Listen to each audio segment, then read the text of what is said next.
celebrar los 126 años de la fundación de la Academia Colombiana de Jurisprudencia. Contamos hoy, como ya se ha anunciado, con la presencia del escritor William Ospina, quien nos honra con el hecho, pues, de estar aquí hoy con nosotros. William Ospina es uno de los escritores más universales de Colombia. Ustedes todos lo conocen, lo han leído, y por eso esa es una razón más por la cual nos sentimos honrados con su presencia. Yo suelo decir que William hizo un viaje sin escalas desde su rincón nativo en la cordillera del Tolima hasta el encuentro con los clásicos de todos los tiempos. Los antiguos griegos, por supuesto, pero también Cervantes y Shakespeare y Flaubert, y con poetas como Machado, Alberti, Rimbaud. Tal vez fue cuando vivió en París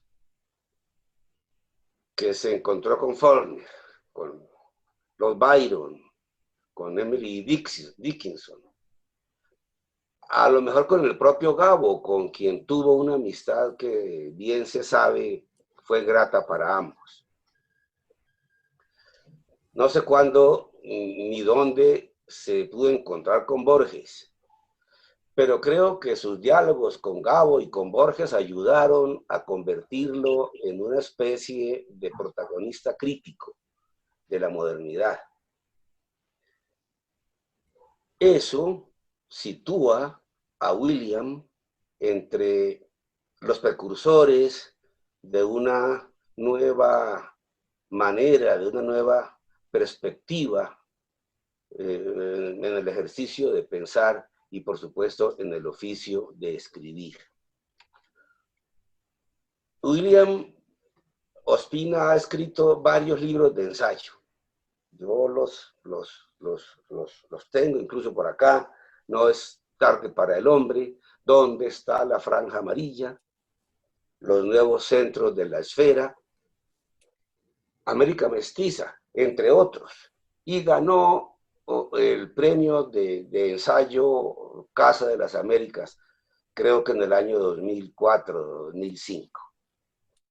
También ganó el premio Rómulo Gallegos en el año 9, después de escribir novelas como Ursúa y El País de la Canela, y luego publicó el año, el verano que nunca llegó, algo así, me corregirá ahora William, Las serpientes sin ojos, y Guayacanal, que es su última obra hasta ahora, una novela histórica que habla de sus mayores, de su tierra, del espíritu de un país que ya no existe y que quizá por lo mismo podría ayudarnos a entender un problema que para él y de seguro para muchos colombianos resulta básico. ¿Por qué necesitamos un nuevo relato nacional? Ese es precisamente el nombre que William Ospina ha elegido para la conferencia de hoy. Como él dice, yo lo suelo repetir en mis clases, nuestro país ha venido creciendo con el centro de gravedad situado afuera, y probablemente ahí reside buena parte de nuestras tragedias. Yo creo que el solo hecho de pensar críticamente, que es propio, que debe ser una constante en el ámbito académico, puede hacer mucho por examinar esa problemática y por ayudar a la construcción de un nuevo relato para esta patria múltiple y plural que no ha podido encontrarse a sí misma. Bienvenido, William, a la sesión informal, a la celebración de los 125 años, de los 126 años de la Academia Colombiana de Jurisprudencia, que se siente muy honrada y muy enaltecida con que un escritor de tu dimensión nos acompañe y nos ayude en el difícil ejercicio del pensamiento. Bienvenido otra vez y tienes la palabra, William.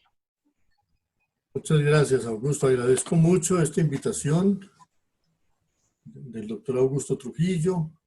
Agradezco mucho la presencia de todos ustedes, ¿no? De mi amigo Guillermo Pérez, a quien hace tiempos no veía y ahora veo aquí en esta pantalla. De todos, muchas gracias. Sí, voy a leer un texto que he escrito en estas noches especialmente para este encuentro y que espero pueda estimular algunas reflexiones y diálogos sobre por qué necesitamos otro relato nacional. Se diría que nada cambia tanto como el pasado.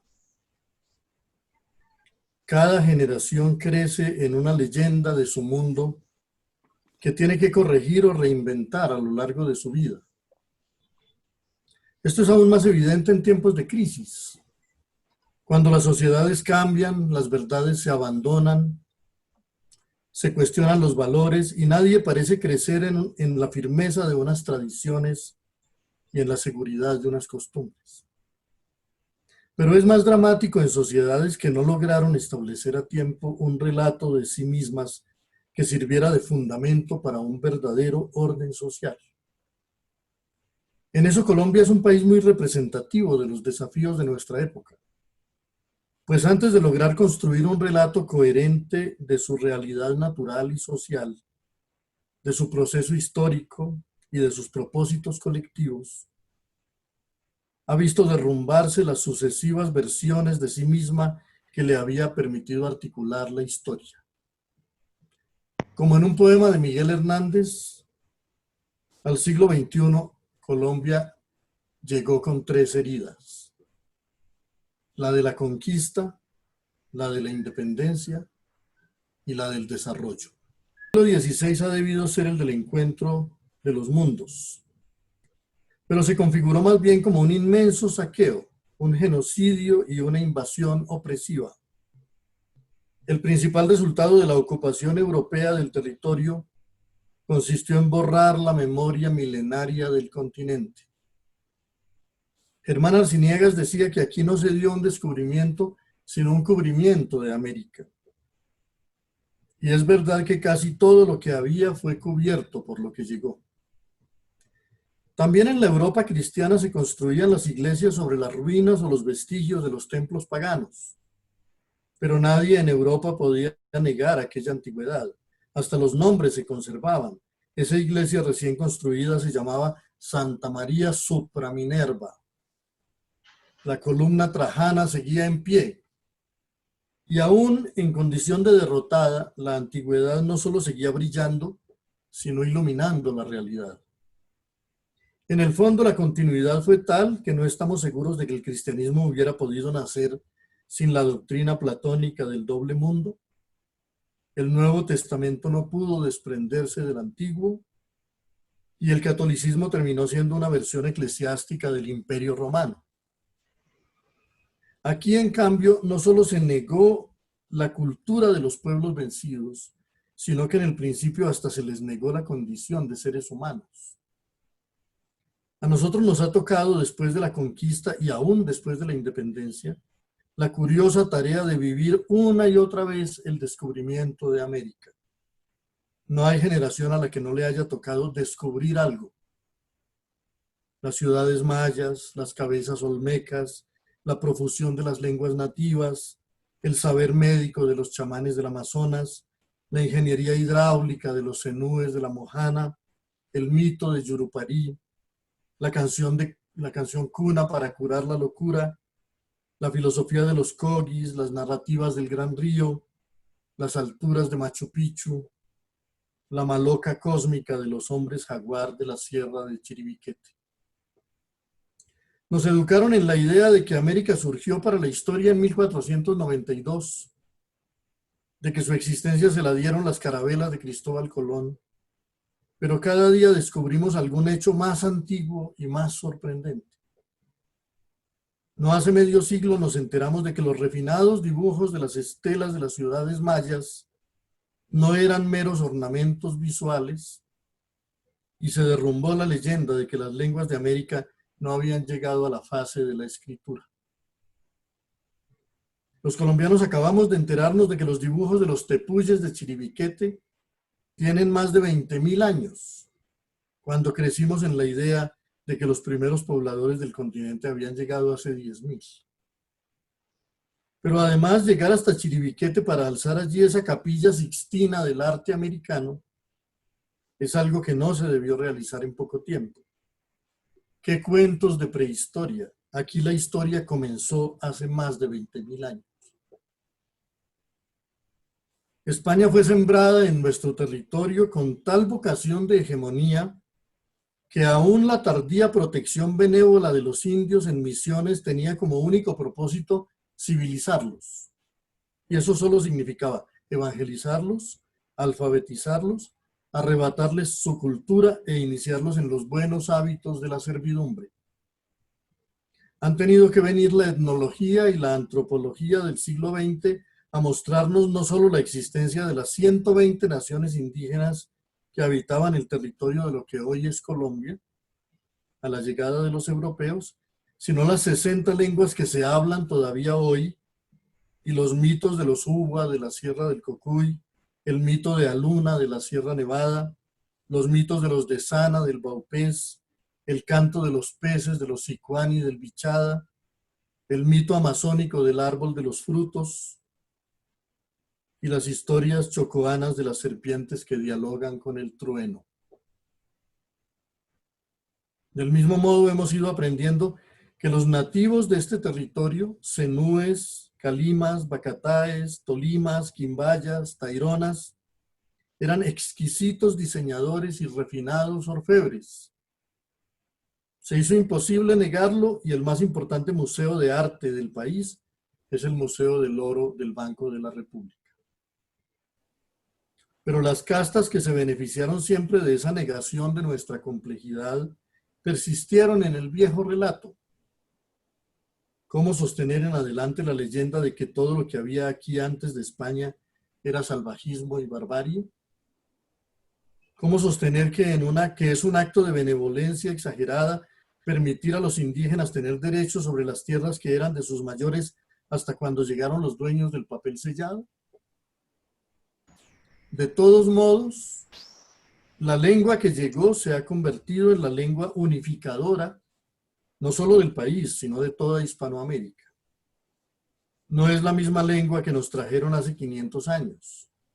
Aquí el castellano pasó de ser una lengua local a ser una lengua planetaria. Y buena parte de su influencia actual sobre el mundo se debe a la labor de las generaciones de nuestro continente. Ya no es solo la lengua de Cervantes, de Quevedo y de Lope de Vega, ahora es la lengua de Rulfo, de García Márquez, de Neruda y de Jorge Luis Borges. Pero yo tengo la convicción de que lo que permitió que la lengua castellana permaneciera en América y se convirtiera en la lengua unificadora del continente no fue la opresión de la conquista. Para que una cultura arraigue en un territorio no basta una ocupación militar. Es necesario que esa lengua se enamore de ese mundo, lo exprese y lo descifre. Los moros estuvieron 7 siglos en España y España no terminó hablando árabe. El inglés no se convirtió en la lengua principal de la India a pesar de la formidable presión del colonialismo. No fueron los guerreros, ni siquiera los medianamente ilustrados como Hernán Cortés o como Gonzalo Jiménez de Quesada, los que hicieron que la cultura española arraigara en América, sino los cronistas y los humanistas. No los que trajeron la lengua para dominar, sino sobre todo los que aquí la utilizaron para nombrar el continente, para expresar su asombro ante una naturaleza tan distinta. Hombres como Gonzalo Fernández de Oviedo, que había aprendido de los italianos el amor por la lengua popular frente a las ínfulas de la lengua académica y del latín majestático. Hombres como Bernal Díaz del Castillo, como Pedro Cieza de León y sobre todo como Juan de Castellanos, que no se propuso solo contar, sino cantar el asombro del territorio y la minuciosa realidad del continente desconocido.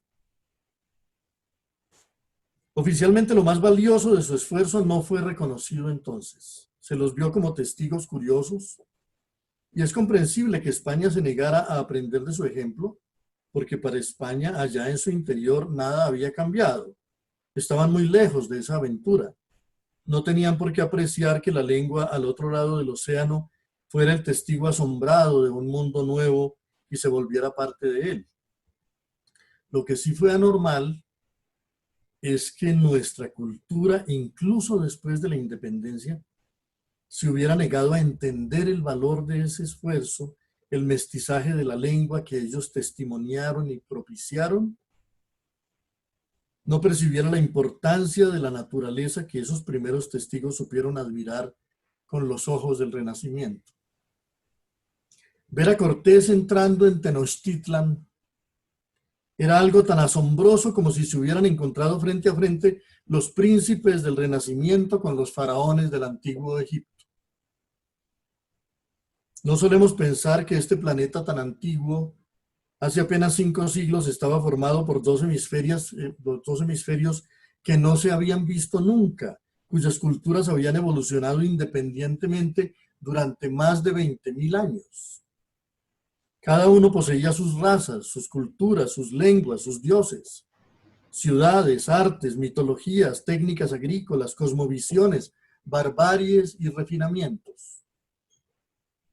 Pero el modo descomunal como una cultura se impuso sobre la otra marcó una profanación que hemos tardado siglos en comprender. Dejó una huella de silencio, de repulsión y de discordia que no nos ha permitido nunca mirarnos como conciudadanos.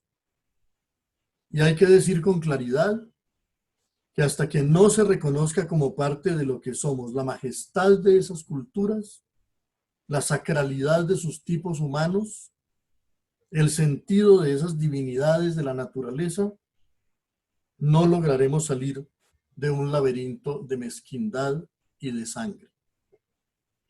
Los países que han hecho un esfuerzo por reconocer esa complejidad han alcanzado niveles mayores de convivencia y de cohesión nacional. Otros hemos vivido de un modo persistente fenómenos de discordia difíciles de superar. El modo como Colombia, a pesar de su extraordinaria naturaleza, sus paisajes espléndidos, sus climas benévolos, lleva siglos siendo un escenario de violencia y terror para sus gentes humildes e incluso para los poderosos, es sobre todo consecuencia de esa lectura deformada de lo que somos que no siembra las bases del respeto y de la convivencia. En una realidad así es muy fácil que la política desate cíclicas oleadas de intolerancia que perpetúan la profanación original de la condición humana. Pero por fortuna ha llegado una época en la que del respeto por el territorio depende abrumadoramente el futuro y de la valoración compleja y creadora de la memoria y de la diversidad depende literalmente la salvación del mundo. Temprano se creó la leyenda del salvajismo y de la barbarie, una leyenda interesada y manipulada.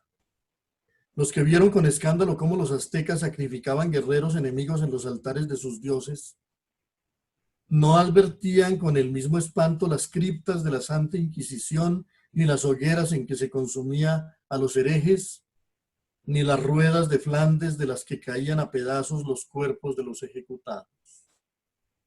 Bien dijo Montaigne que solo llamamos barbarie a los defectos de los otros.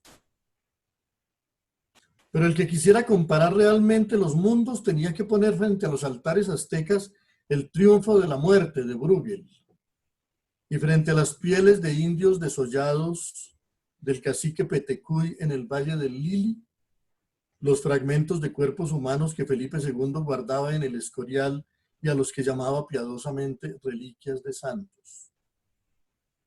Tuvimos que esperar a los estudios de Voltaire sobre las costumbres de los pueblos, a las noticias asombrosas de la rama dorada de Fraser y a los trabajos de la antropología contemporánea para empezar a mirar con más respeto nuestro pasado, para entender que no podemos persistir en la violenta negación de la dignidad de un mundo, en la injusticia de una valoración racista y eurocéntrica de las culturas nativas. El avance de los guerreros europeos por América solo puede compararse con lo que podría ser la ocupación y la conquista de otro planeta. Contarlo realmente requeriría la capacidad de asombro de Ray Bradbury, la sensibilidad de Marcel Proust, la nobleza comprensiva de Montaigne o de Voltaire, la lúcida imaginación de Jorge Luis Borges.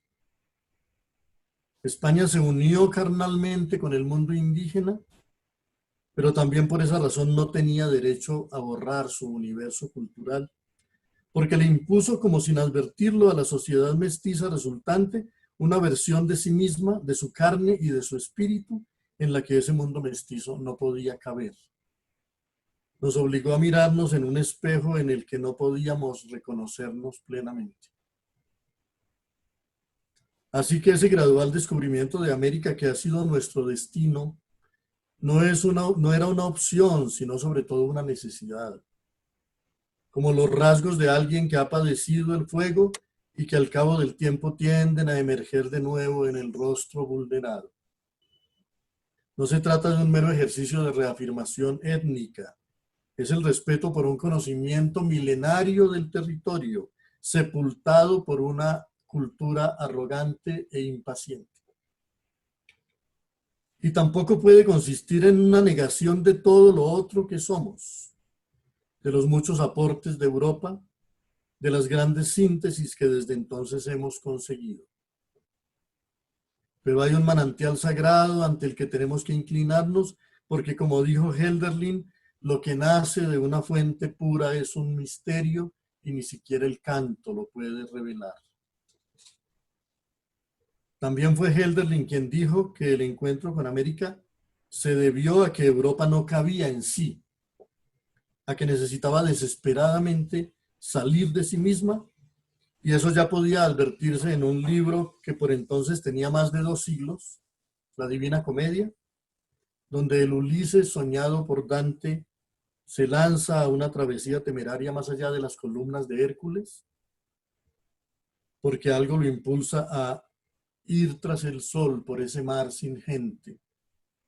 Y al cabo de 3 meses, antes de naufragar, ve aparecer detrás del mar una montaña inmensa. El encuentro tenía que ocurrir. Fueron las circunstancias las que lo hicieron tan cruel y tan cargado de consecuencias dolorosas. A pesar de Bartolomé de las Casas, de Francisco de Vitoria, de Juan de Castellanos, España no estaba en condiciones de protagonizar un verdadero encuentro de los mundos. Y a pesar de tantos esfuerzos, la conquista quedó en deuda con lo mejor del espíritu del Renacimiento, pues este, aunque estuvo marcado por la crueldad y la barbarie, se redimió por la curiosidad poliforme de Leonardo da Vinci ante la naturaleza, por la sensibilidad de Montaigne ante las costumbres distintas, por la humanidad comprensiva de Miguel de Cervantes, por la temeridad de la mente cósmica de Giordano Bruno, por la comprensión shakespeariana del espectro de las emociones humanas, por la sutileza de la mirada de Velázquez ante las ceremonias del poder. El modo como nuestro poeta Juan de Castellanos fue negado y borrado, expulsado del cielo de la poesía y su obra considerada no un poema sino un engendro monstruoso de la lengua, es suficientemente expresivo de la incapacidad de la España, tal vez de la Europa de su tiempo, para asimilar sus propios descubrimientos y para estar a la altura del mundo que encontraba e invadía.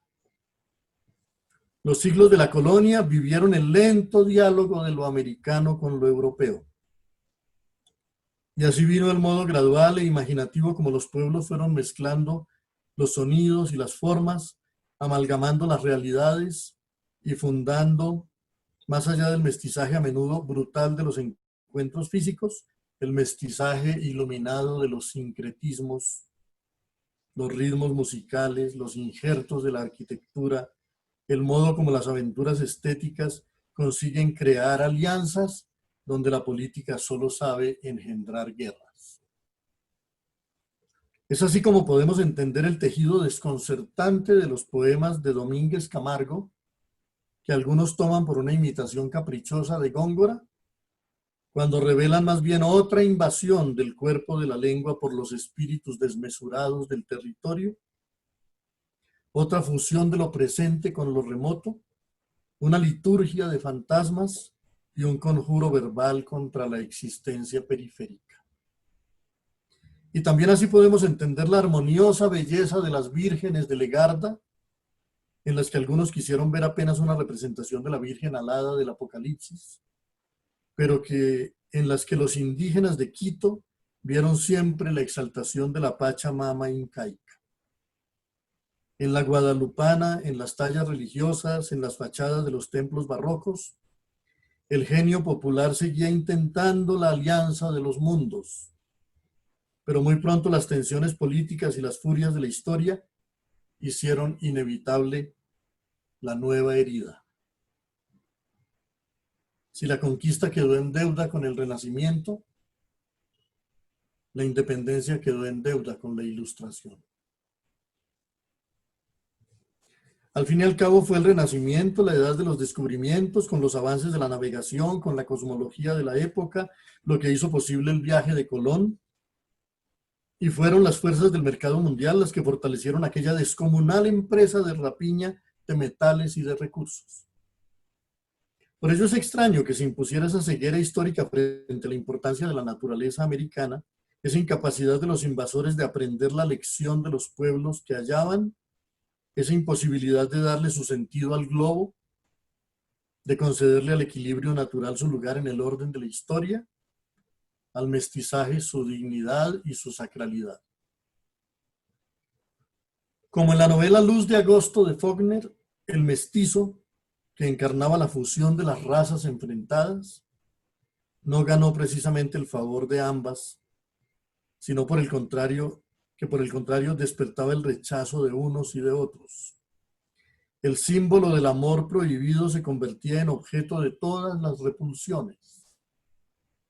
Durante siglos el mestizaje, fruto de la momentánea confusión de los invasores y los invadidos, de víctimas y verdugos, fue lo más difícil de asimilar. Las supuestas razas que se refugiaban en la superstición de la pureza veían en el mestizaje algo sucio, una profanación, la prueba de un contacto prohibido y por lo tanto, como diría Nietzsche, un rebajamiento de su propio tipo.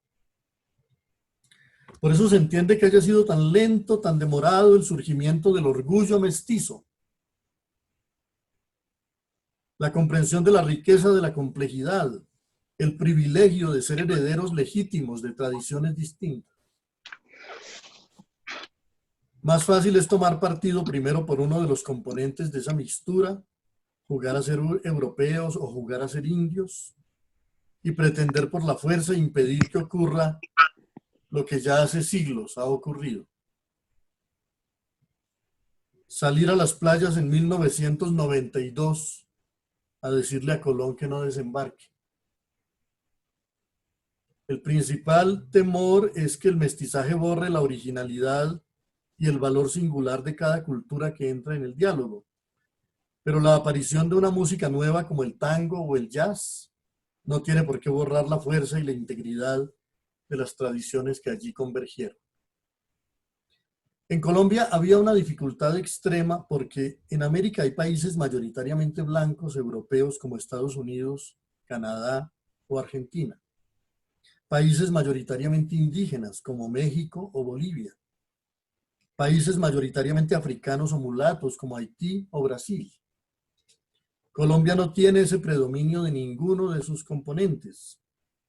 Es uno de los países más mestizos del continente, pero creció bajo el relato estrecho de ser una nación blanca, castiza, católica, de muebles vieneses y de humor británico, donde todo lo originario de la naturaleza americana carecía de estatuto poético, donde las cigüeñas y los camellos los cipreses y los pinares eran dignos de la poesía, pero no las dantas, ni los chigüiros, los gualandayes, ni los siete cueros. Y lo que se dio en la independencia no fue la reivindicación de lo indígena, de lo africano, ni de lo americano, sino del europeísmo de la casta criolla que ni siquiera se creía mestiza. Había que dejar de ser España, pero preferiblemente para ser Francia o Inglaterra, o en el caso del clero, una mera sucursal del Vaticano. Ya en la colonia vivíamos la espectralidad de no formar parte del cuerpo del imperio, de ser su periferia fantasmal.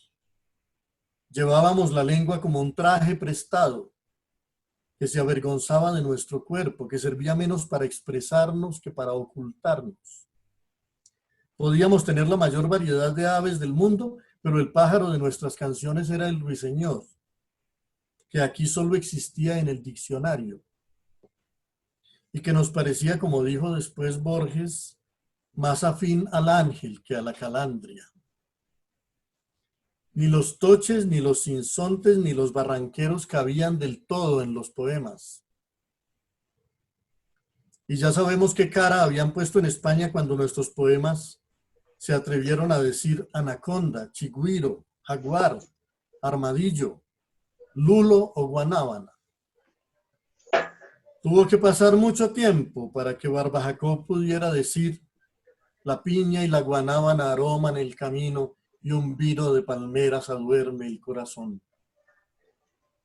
La independencia, lo sabemos muy bien, quedó en deuda con los pueblos indígenas y con los hijos de los africanos esclavizados, pero también volvió a quedar en deuda con el territorio. No nos hizo americanos. Pretendió solo hacernos hijos de la Revolución Francesa, como si se pudiera ser hijos de una revolución que no se ha vivido. Hacernos hijos del mercantilismo inglés, hacernos más que nunca súbditos del Papa, y rompió con los pocos sincretismos y las pocas ganancias de una sociedad de varios siglos. Una vez más el pasado parecía proscrito, los símbolos eran borrados, una vez más habíamos roto el espejo. Ahora no solo había que odiar al mundo indígena, al mundo africano y a la naturaleza americana, sino que también había que odiar a España. A pesar de la lengua recibida y enriquecida, a pesar de las arquitecturas, a pesar de tantas costumbres, a pesar de los apellidos, de las leyendas, de las pasiones. Es asombroso cuán ausentes están de nuestra memoria los 3 siglos de la colonia. Y así empezó ese tiempo extraño y convulso que fue el siglo XIX. En una república que no sabía ni cómo llamarse, ni cómo definirse, ni cómo organizarse, donde cada quien tenía una idea distinta del orden territorial, de la economía, de la cultura, y hasta los que se atrincheraban en las provincias fingían hacerlo en nombre de alguna verdad universal, pero en realidad escondían un interés mezquino. Después de unos días de visibilidad por ser los primeros luchadores contra el colonialismo, el mundo nos perdió de vista. Después de la estatura continental de Simón Bolívar, el propio Libertador, a partir de su triunfo, empezó a estorbar por todas partes, pues solo lo quisieron mientras lo necesitaron, cuando era el símbolo indoblegable de la lucha contra España y el único capaz de articular un discurso en el que momentáneamente todos se reconocían. Claro que también él quedó en deuda con el mundo indígena, con los esclavizados, con el territorio, con el espíritu laico, con la civilidad. Pero por lo menos supo mirar más lejos que sus generales y creyó que podíamos ocupar un lugar singular en la historia. Cuando ya cada quien vio posible armar su pequeña república, cada vez les resultaba más fastidioso aquel soñador de la Unión Continental, que algo entendía de la necesidad de una lectura más original del territorio y de una interlocución con el mundo marcada por la autenticidad y por el carácter. Había hablado con Humboldt, sabía que lo primero que alentó aquí el sueño de la independencia fue la voz de las flores, el grito de las selvas, el iris diciéndole cosas proféticas sobre la cima del Chimborazo.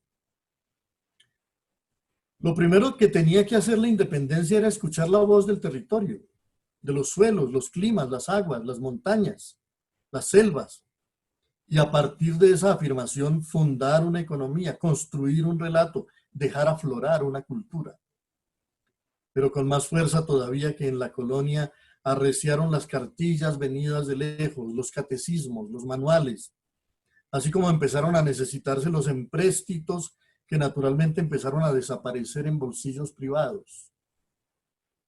Sobre todo nadie sintió que era verdad lo que decía Simón Rodríguez, que había que dialogar con nosotros mismos, que había que dejar hablar a los árboles y a los ríos, que el diálogo con el mundo exterior solo podía darse desde un rostro preciso, desde un piso firme, desde una situación geográfica e histórica.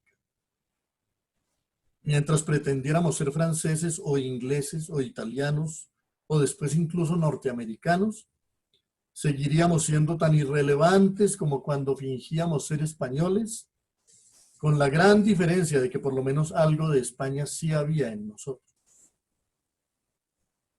Fue así como se obró la segunda herida, y fue así como la independencia también quedó en deuda con la ilustración en la que se había inspirado. Y lo que sigue es todavía más difícil de decir,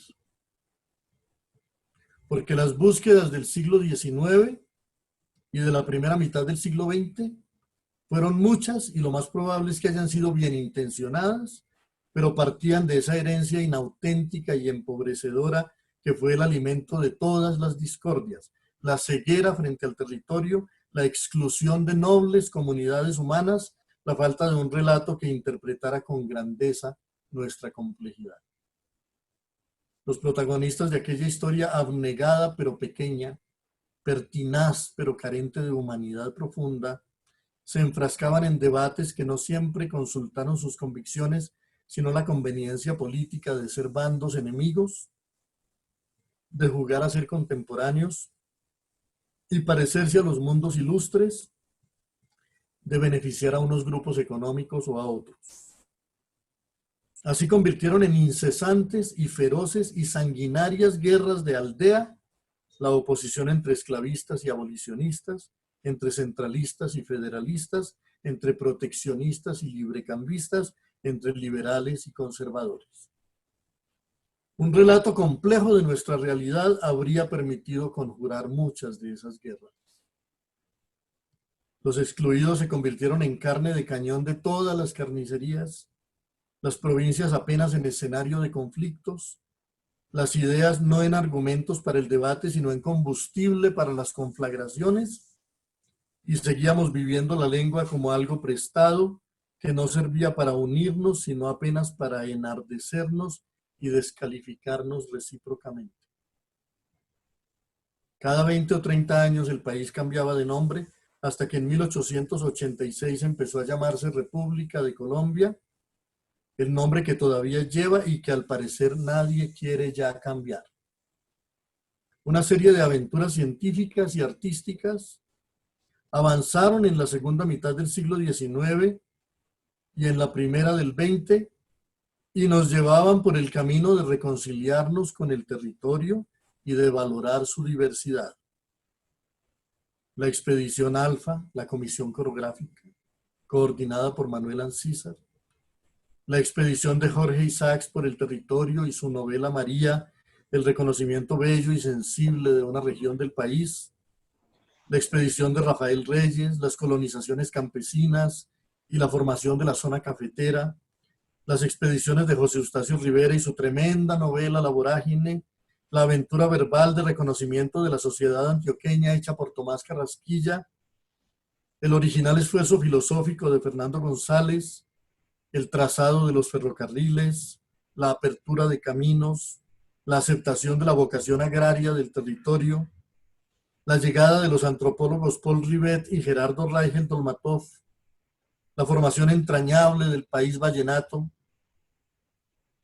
los esfuerzos modernizadores en obras públicas, en el comercio, en la industria, la obra de Luis Carlos López, la obra de Aurelio Arturo, la obra de Álvaro Mutis, todo trabajaba para la construcción de ese relato nacional tan largamente aplazado que por fin nos daría conciencia de nosotros mismos, del clima de entendimiento para las grandes tareas de la modernidad, la superación de las mezquinas guerras tribales, un rostro firme y sereno para hablar con el mundo.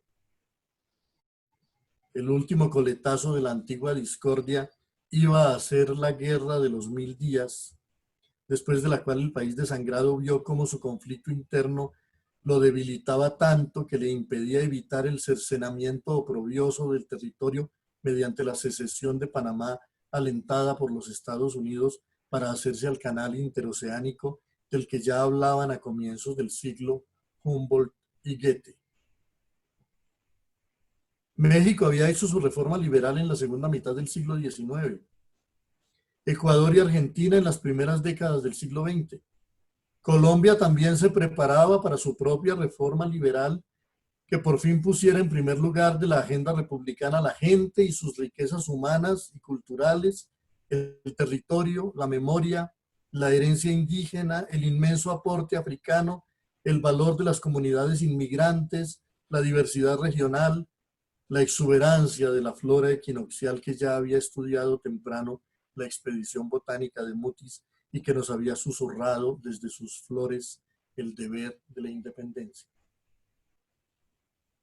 En 1930 se formuló el primer propósito en ese sentido, la llamada Revolución en Marcha de Olaya Herrera y de López Pumarejo.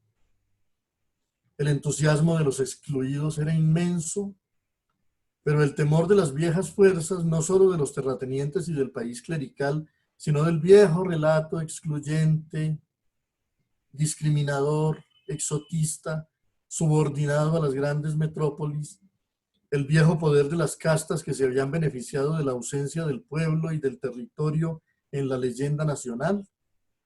Todo eso reaccionó con violencia.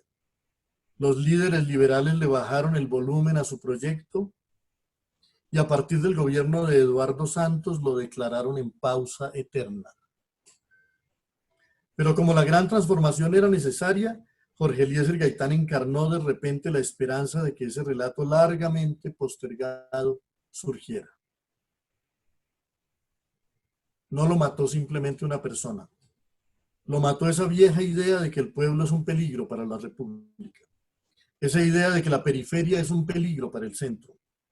Los fantasmas de la conquista, el odio a los indios, el odio a los negros, el desprecio por el pueblo, esa vieja idea de la pureza, de la verdad obligatoria, la negación de la diversidad, la condena de la alegría. Todos los fantasmas acumulados durante siglos, todas las tareas no cumplidas, reaccionaron entonces con locura y frustraron el sueño del relato liberador. Pero aquella muerte ocurrió en un escenario donde estaban ocurriendo otras cosas. Acababa de terminar la Segunda Guerra Mundial, acababa de ser diseñado el nuevo orden de la posguerra, y en ese orden nuestro papel sería el de países subdesarrollados, es decir, que no podían trazarse su propio rumbo, sino que tenían que asumir el rumbo de los países hegemónicos como el único camino posible y del que nuestro deber era apenas ser los tributarios. ¿A qué llamaron entonces desarrollo? Al final de la sociedad campesina, a la urbanización creciente, a la transformación de nuestras selvas y nuestros ecosistemas en bodegas de recursos para la gran industria multinacional. En Bogotá se estaba fundando el nuevo orden panamericano y Colombia era el país ideal para implantarlo, porque estábamos hechos a los manuales y a las cartillas que llegaban de afuera. No teníamos una dirigencia capaz de leer el país y de proponer un ordenamiento y una dinámica económica y social nacida de su propio conocimiento. No había un Benito Juárez, no había un Roca o un Irigoyen, no había un Eloy Alfaro. El sacrificio de Gaitán nos dejaba irremediablemente en manos de Ospina Pérez, de Laureano Gómez y de Alberto Lleras, para quienes la civilización era la Iglesia Católica o la España franquista o los Estados Unidos. Para quienes Colombia solo podía existir como obediente ejecutora de los modelos de desarrollo que nos dictaran los grandes poderes mundiales. No podía ser para bien. Lo primero que se permitió fue el exterminio de la población campesina y el sacrificio de la vocación agraria. Lo que siguió a las trompetas del desarrollo fue la violencia en los campos, estimulada por los partidos, pero que secretamente seguía la consigna de que las ciudades tenían que crecer. Lo que siguió fue que en las ciudades no hubo industrialización, a pesar de toda la mano de obra que llegaba, porque no estaba en la cartilla del desarrollo que nos volviéramos sociedades industriales. No hubo proyectos agrarios para la población campesina. Si no se sacrificó del todo la zona cafetera fue porque de eso vivíamos, aunque no respondiera de un modo ortodoxo a la nueva teoría del desarrollo. Esos cultivos familiares, refinados, artesanales, delicados, tenían su lugar en el mercado internacional, por lo pronto los tolerarían. No entendieron que era eso lo que había que replicar, aliar el conocimiento con las propiedades del territorio. Pero el territorio no estaba en la agenda de nadie, salvo en los proyectos de saqueo de recursos naturales para la gran industria de las metrópolis.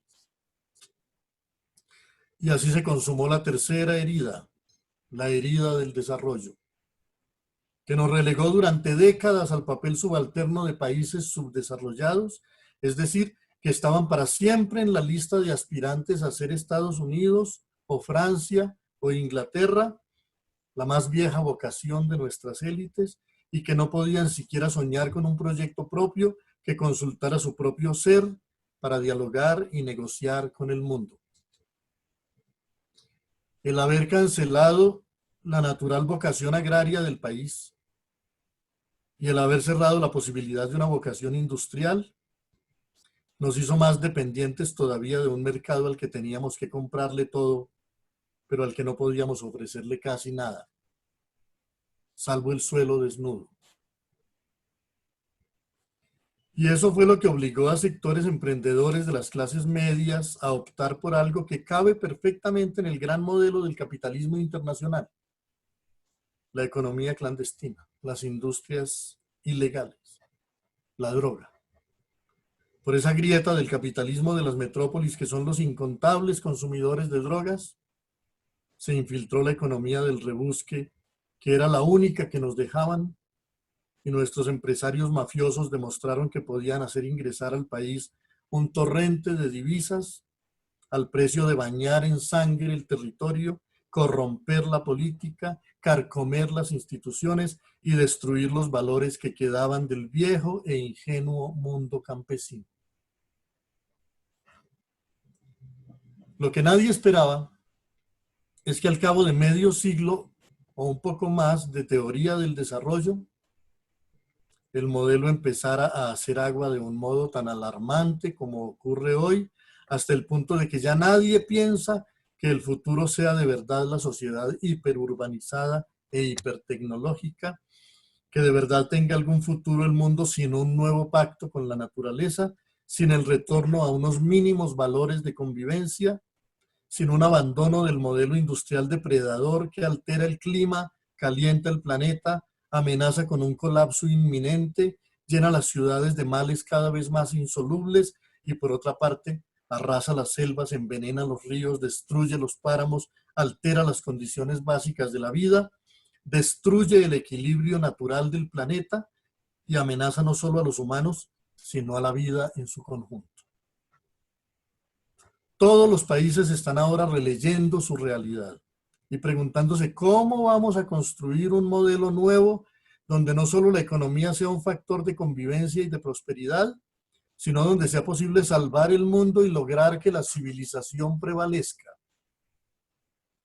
Entonces nos volvemos a mirar lo que hemos sido y lo que somos.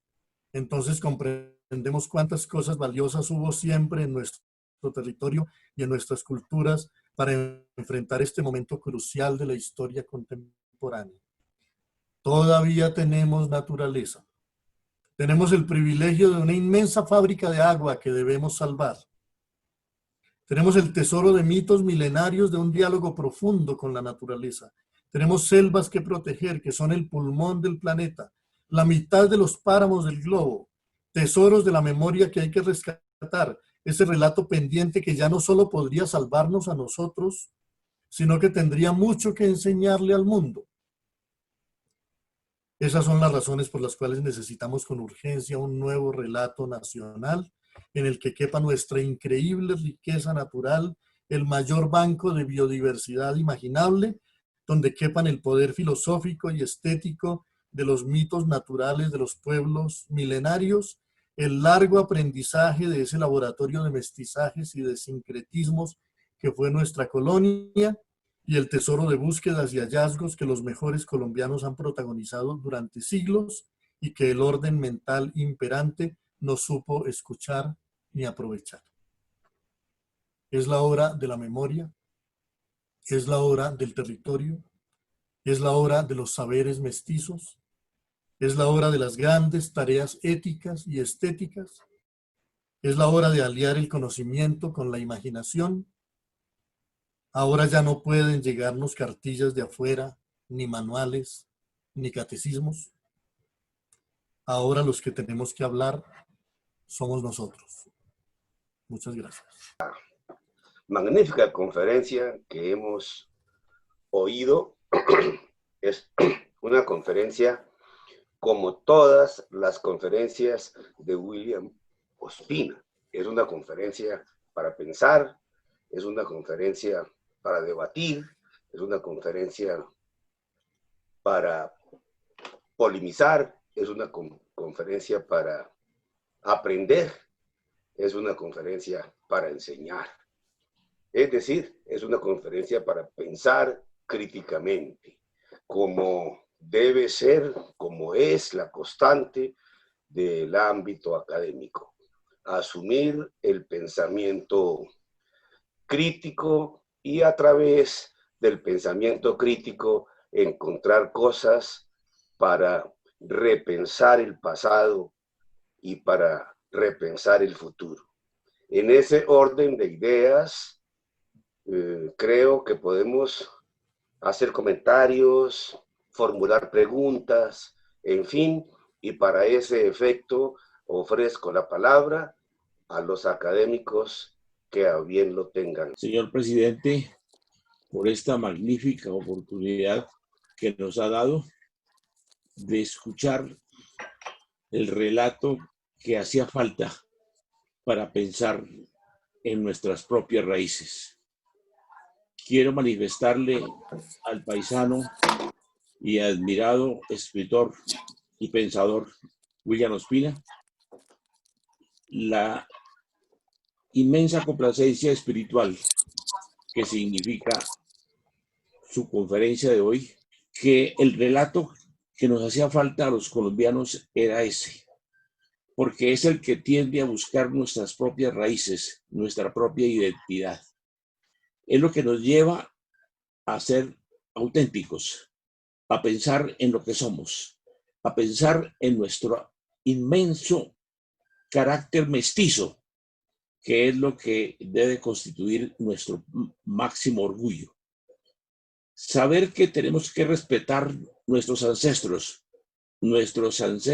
aborígenes, primero que todo, de esa inmensa cantidad de territorio y de pueblos que existieron antes de la conquista y que son los que hemos de cultivar y considerar como la expresión viva que debe nutrir las venas de nuestro desarrollo y dentro de nuestro quehacer intelectual.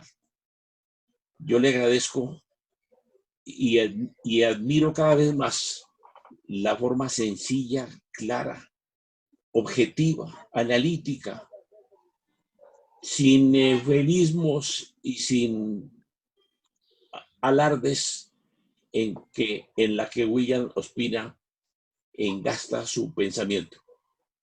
Gracias, apreciado paisano William Ospina. Gracias, apreciado presidente Augusto Trujillo Muñoz. Gracias a la Academia Colombiana de Jurisprudencia que nos permite hacer esta clase de reflexiones y de esta clase de pensamientos que nos van a llevar a la construcción del relato que nos hacía falta. yo le ruego al amigo William Ospina a que nos deje el testimonio de su escrito para que podamos pensarlo y evaluarlo y para que pudiéramos organizarlo en el itinerario de nuestros propios pasos hacia nuestro futuro. Muchas gracias, presidente. Es mi palabra, apreciados académicos y apreciado William Ospina. Queridos académicos, he pasado unos 50 minutos realmente apasionantes. Pienso brevísimamente que este texto, por supuesto que amén de que sea publicado en nuestra próxima revista, debe contribuir para las nuevas cátedras de historia, cuya ausencia le han hecho a nuestra juventud universitaria un daño inmenso. Esta exposición de William es un afianzamiento con un lenguaje más profundo aún que lo que hizo nuestro maravilloso Otto Morales al respecto del mestizaje. Ha dicho el presidente con propiedad la conveniencia del ejercicio de la conciencia crítica utilizando esta lengua mestiza que hoy tenemos. Yo creo que sí. Creo que el lenguaje, en el sentido profundo que conlleva, el lenguaje que ha usado William, tiene un gran futuro y en él debemos pensar, cada uno a nuestra manera. Es posible que haya algunos puntos que sean motivo de controversia y de discusión. Bienvenidos, por supuesto, de eso se trata en las academias. Pero yo creo que es un mensaje profundo que habría que seguir expandiéndolo, seguir estudiándolo, seguirlo sistematizando, sin olvidar con cuánta precisión al final fue haciendo énfasis William en que todavía tenemos naturaleza, con las implicaciones que de allí se derivan. Pienso que es maravilloso ver el valor de la palabra democrática con conciencia crítica. Y que ha sido una oportunidad magnífica de oír a un colombiano, a un tolimense, que nos abre un camino maravilloso para que nuestra juventud bien orientada se comprometa con procesos democráticos que no olviden las implicaciones que están detrás del conocimiento de nuestro territorio. Mil gracias, señor presidente. Primero, un agradecimiento total por esta bellísima celebración que ha hecho usted y toda la mesa esta semana. Lo que tuvimos el lunes fue realmente bello. El evento de Historia del Derecho Constitucional, además moderado por la doctora Sandra Morelli, pues con las ponencias magistrales por parte de ustedes. Tener hoy a este escritor tan maravilloso es de verdad para mí increíble, total admiración, William, de verdad que lo leo con una alegría y además creo que es de las horas, creo que es de las cosas más lindas que nos ha pasado en la pandemia, poder disfrutar su pluma segundo a segundo, minuto a minuto, esa forma bella como construye una nueva historia para el país. Yo creo que estamos en deuda, no solamente en Colombia, sino en América Latina, de construir una historia así de linda como la que usted está un discurso diferente.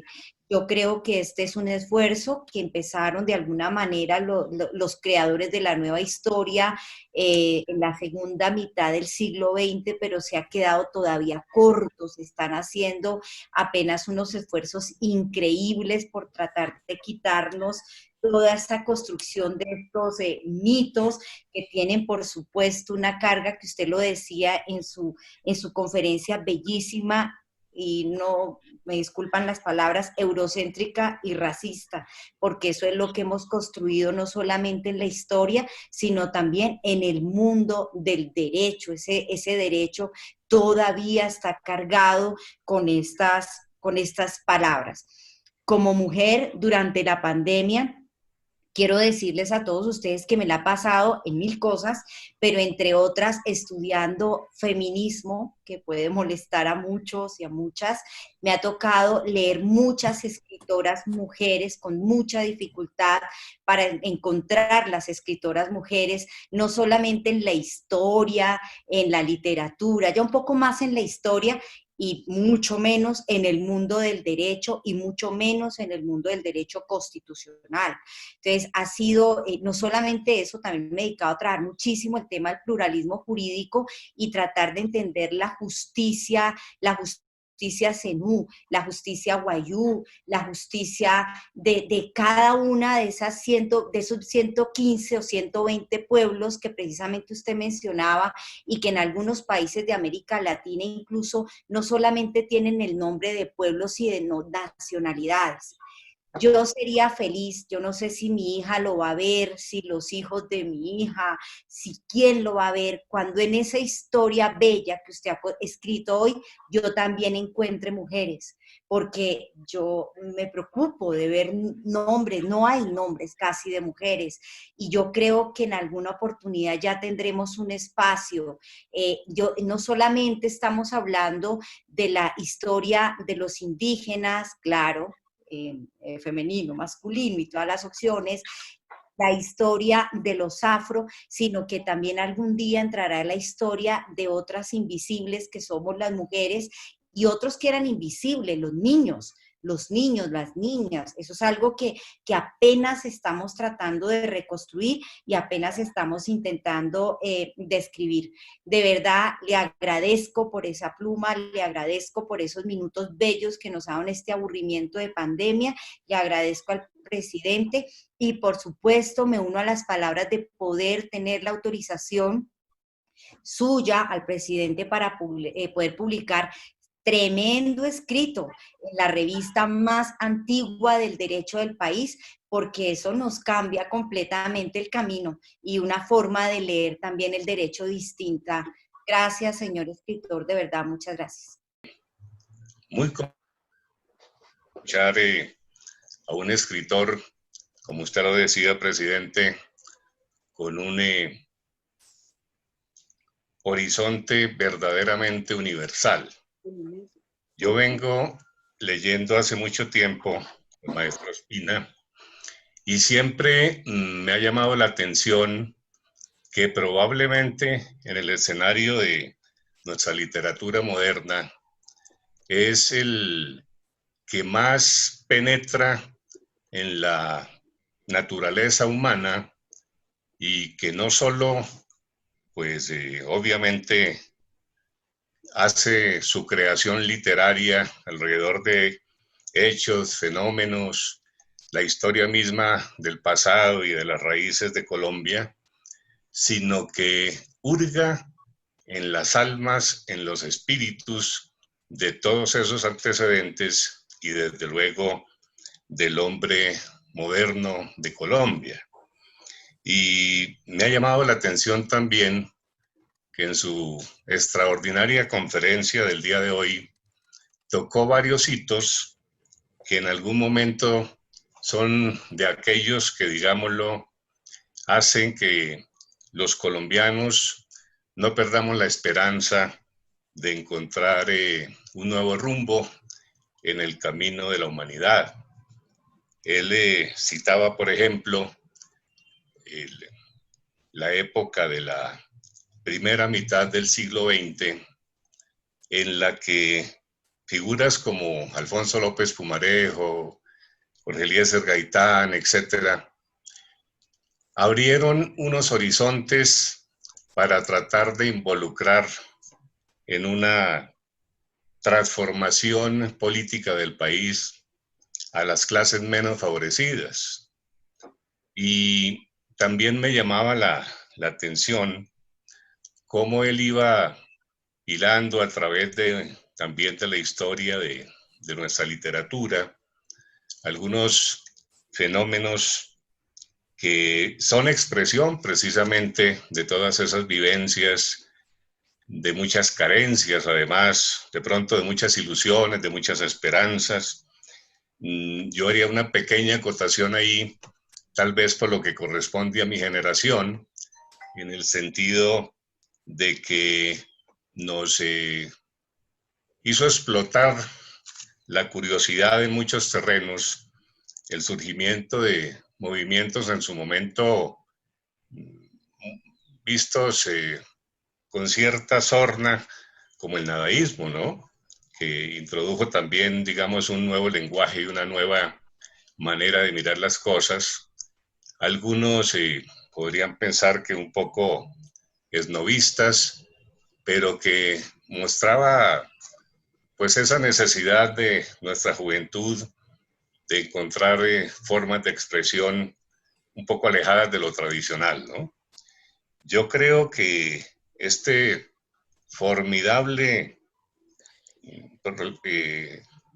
discurso que nos ha brindado el maestro Espina nos pone a reflexionar seriamente sobre quiénes son los visionarios y los ejecutores, los que podrían hacer de nuestra república y en general del continente americano un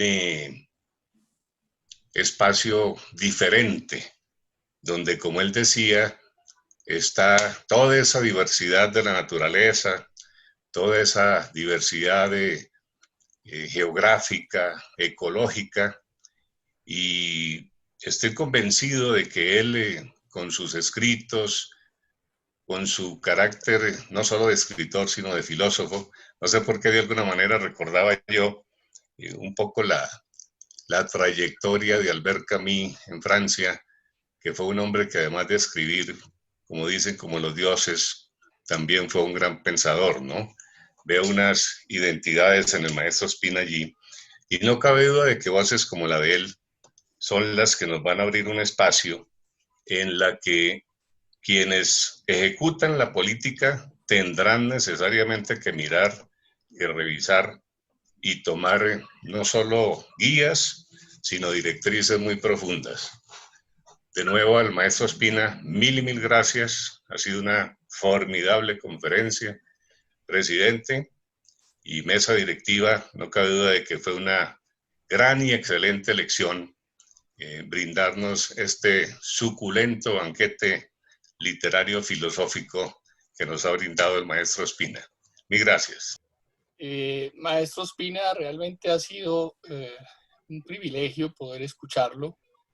Deja usted una estela enorme de palabras que estimulan el espíritu, el alma, y que tal vez quisiera referirme a una sola cosa que inmediatamente sus palabras me llevaban a pensar. Cuando usted refería esa especie de historia ausente de quienes estaban aquí antes de la llegada de los españoles y de ese haberse borrado buena parte de su realidad y de su historia, y sobre todo para nuestra memoria, y la necesidad de rescatar esa memoria.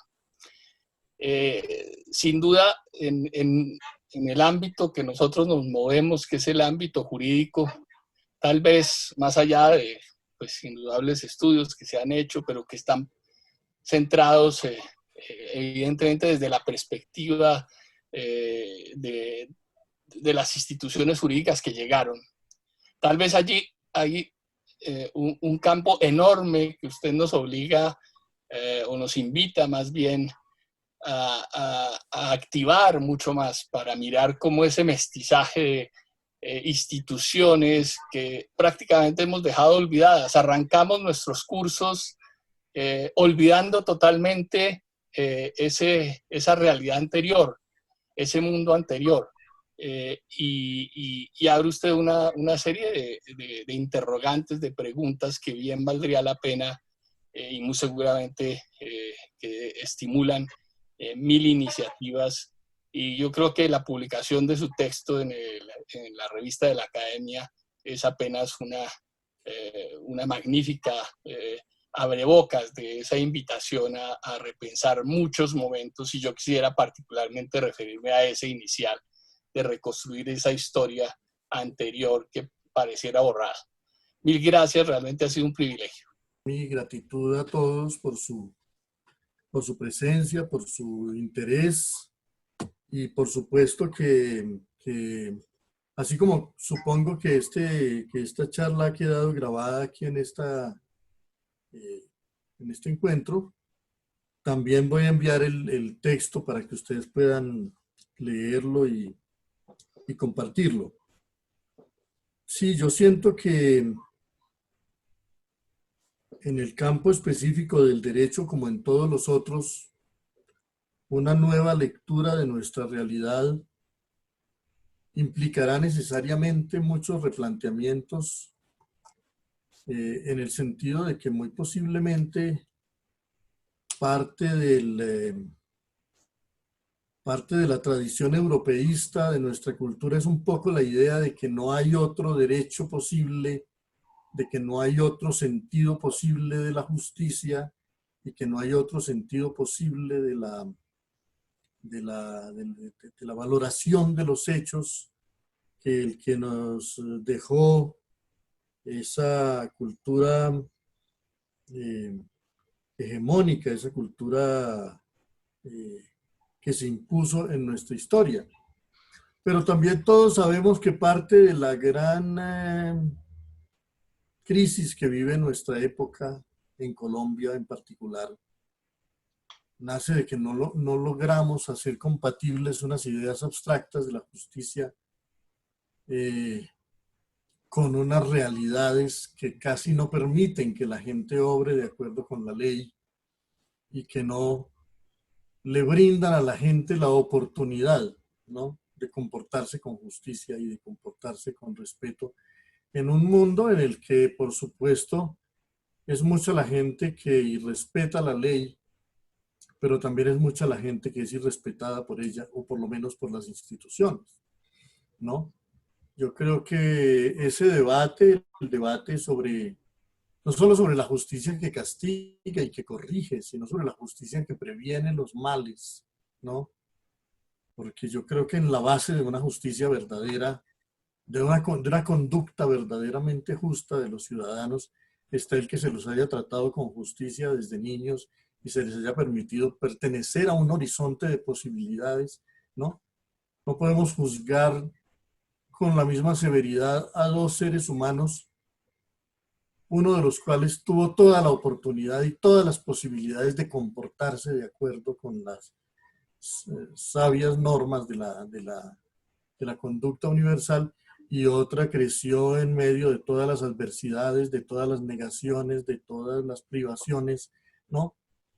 Creo que hay un horizonte muy vasto allí de reflexión sobre qué es verdaderamente la justicia y sobre cómo, para que haya una conducta correcta de los ciudadanos, es necesario que haya una sociedad que les haya brindado, incluso, como diría algún poeta, la opción de ser buenos, ¿no? Porque hay mucha gente que ni siquiera esa opción la tiene. Y yo recuerdo unos versos muy hermosos, pero muy desafiantes, de un poeta argentino, Almafuerte, que decía en un poema: yo desprecié al feliz, al potentado, al honesto, al armónico y al fuerte, porque sentí que les tocó la suerte como a cualquier taur afortunado. A veces la poesía plantea desafíos complejos, no solo en términos jurídicos y en términos éticos, sino en términos de cuál es la justicia verdadera que permite que la otra justicia realmente pueda operar. Yo me uno con mucha alegría a las felicitaciones al maestro William Ospina. Nos ha puesto a pensar y cómo y se debe escribir la historia, y si, como decíamos, todos los días son buenos para volver a empezar a hacerlo. recordaba simplemente una frase de Séneca que decía que es muy breve la vida y muy agitada para aquellos que olvidan el pasado. Y aparte de eso, que en las postrimerías le da a uno mucho pesar de haber perdido el tiempo y no haber hecho nada. Por esa razón, desde el puesto que cada uno de nosotros tenemos en el desarrollo, en el derecho, en la cátedra, en la universidad, tenemos que escribir esa historia. Y es bueno empezar a hacerlo ya, recordando ese pasado, de esos valores que hoy en día parecen desdibujados, pero que, como aquellos aceros toledanos, basta limpiarlos simplemente para que recobren su esplendor, y es labor de todos y cada uno de nosotros. Maravillosa la lección. Nos queda un reto muy grande y tenemos dolor por este país que tenemos que hacerlo. Muchísimas gracias y un abrazo muy grande. La impresión que nos ha causado las palabras del maestro William Ospina, nuestro caro paisano tolimense, en el sentido de que estamos en deuda con nuestra propia historia, con nuestras propias raíces. Estamos en deuda con todo lo que debemos construir de manera auténtica, con la conciencia de lo que somos, con la conciencia de dónde venimos y para dónde debemos ir. Nuestro continente latinoamericano, especialmente el suramericano, tiene muchas falencias. Es criticado de manera universal por su dispersión, que parece más bien un archipiélago de países que un mismo continente. Y nos hace falta justamente que entremos en contacto con nuestra geografía, con nuestra tierra, con nuestros bosques, con esa Capilla Sistina, como decía el maestro Ospina, que es el Chiribiquete, con todo lo que es la herencia de los aborígenes. Yo repito mucho en eso. Qué lástima que no podamos extirparle el término de indios, porque realmente nuestros aborígenes no fueron indios. Los indios son justamente los de la India. Y fue un error histórico, porque Colón pensó que había llegado a ellas. Y encuentro, presidente y queridos y amables académicos, que al presidente se le ha ocurrido y a la mesa directiva darle un tinte humanístico a esta celebración con el pensamiento que nos ha traído uno de los mejores escritores que tiene nuestro continente americano. Alguien que piensa por nosotros, alguien que tiene el concepto de lo que es el hombre actual de América, sin tintes europeizantes, sin hablar de que somos producto de un imperio, sino que somos un grupo de personas que no tenemos la conciencia de nuestro propio mestizaje. El nuevo relato, insisto, para seguir el hilo de la conducción del pensamiento y de las palabras del maestro Ospina, son el desafío que debemos hacer. Yo me propongo, presidente, después de que tenga la oportunidad de leer el texto del maestro, hacer un trabajo para también entregárselo al mismo maestro Ospina como una especie de legado de lo que nos entrega para las cavilaciones de nuestro inmediato quehacer jurídico y nuestro inmediato quehacer humanístico. Muchas gracias, presidente.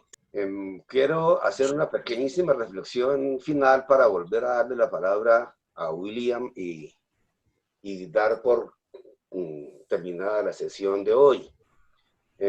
Yo me uno, por supuesto, a lo que han dicho los académicos hasta ahora, todos los que han intervenido, para felicitar una vez más a William por su intervención, por ponernos a pensar, y a la corporación por tener la oportunidad de oír y debatir estos temas. Desde el punto de vista del derecho, yo suelo sostener, William, que las instituciones no funcionan si no se parecen a la realidad. Cuando las instituciones no se parecen a la realidad, simplemente no funcionan, y esa es una de nuestras tragedias también, porque justamente nos han sacado, en la frase tuya que mencioné al comienzo, nos han sacado el centro de gravedad más de una vez, varias veces. Esas 3 heridas de la conferencia tuya suponen precisamente eso, 3 sacadas del centro de gravedad. De pronto, cuando ya éramos españoles de alguna manera, nos quisieron volver, nos quisieron sajonizar a la América Latina, y en esa tragedia seguimos estando. Pero también creo que una de las formas de que las instituciones funcionen es que se construyan de abajo hacia arriba, y no tienen mucho sentido, por ejemplo, cuando ocurre como en Colombia, declarar que este es un país laico, y resulta que cuando uno sale a la calle se da cuenta que es un país religioso. Esas cosas no empatan. Por lo tanto, o hacemos instituciones teóricas asumiendo que este es un país laico, o las empatamos con una realidad cotidiana, colectiva, permanente, así de grande, que es el hecho de que este es un país religioso. Y entonces hemos ideologizado esa circunstancia. Algún día lo discutía yo en un foro en la Universidad Nacional con un académico que no está presente hoy, que se llama Ramiro Bejarano. Uno va a Europa, uno va a Inglaterra, por ejemplo, en donde no están separadas la Iglesia y el Estado, porque en Europa el Papa anglicano es el rey, de manera que no hay separación de la Iglesia y del Estado, pero uno sale a la calle y no se da cuenta. En cambio, uno va a Teherán, y aunque no salga a la calle se da cuenta que no están separadas la Iglesia y el Estado. Ahí hay un fenómeno que vale la pena de pronto mirar para ver cómo manejamos nosotros eso, porque por cuenta de cosas como separar la Iglesia del Estado, por ejemplo, hemos tenido conflictos y peleas y violencias que resultan innecesarias. Entonces, ¿qué tenemos que hacer, por ejemplo, para poder hacer una cosa? El ejemplo puede sonar un poco caricatura ya hoy, porque nadie va a pretender, pues, devolvernos en la historia a decir que deben estar unidas la Iglesia y el Estado. Yo creo que no, por supuesto, pero lo pongo de ejemplo porque eso nos trajo innecesarias violencias.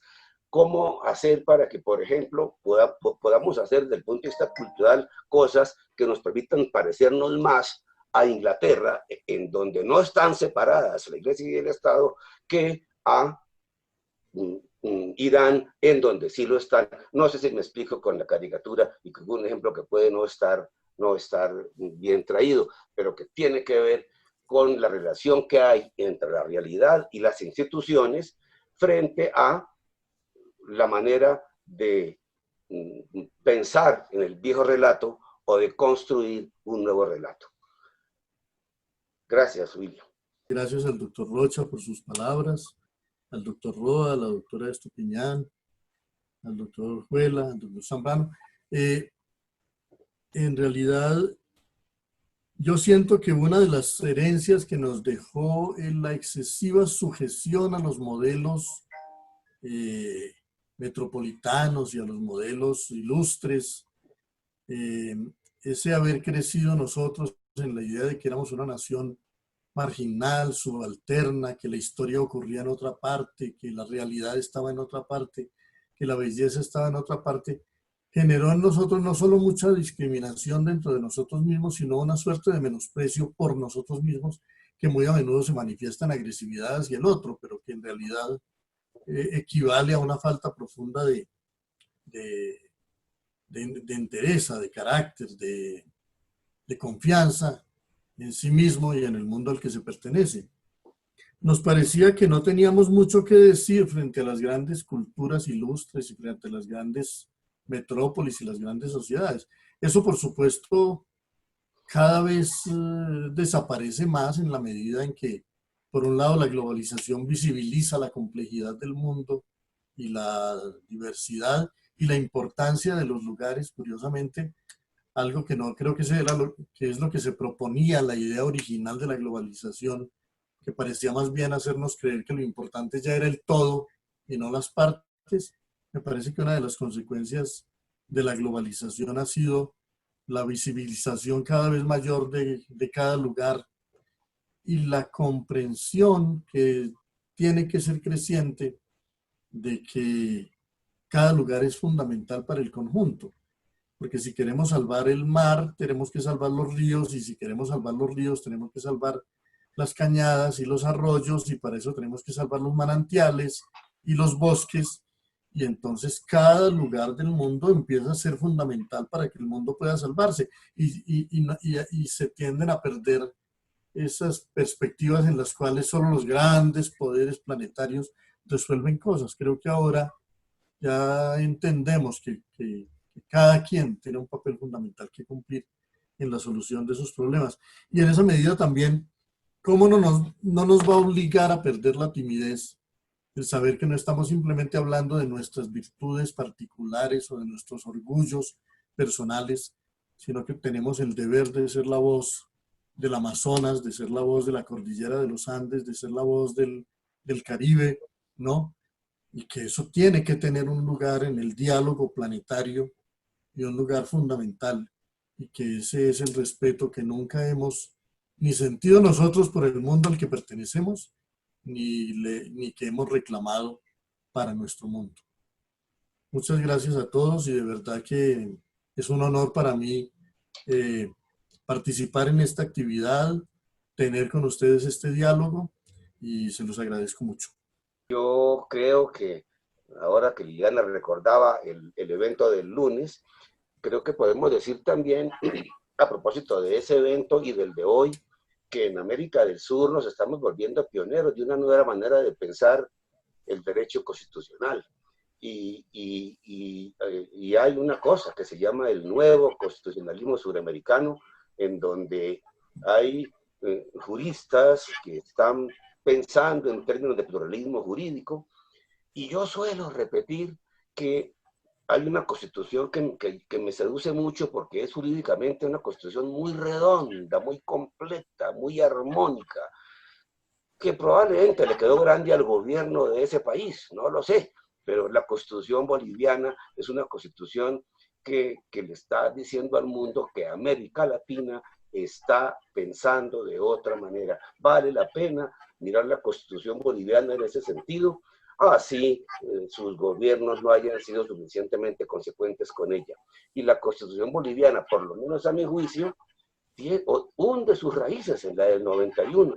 La constitución del 91, sin proponérselo, fue la precursora de esa constitución boliviana. Tampoco la hemos tomado muy en serio los colombianos, y sobre todo hemos dejado que se quede escrita buena parte de lo que son sus conquistas.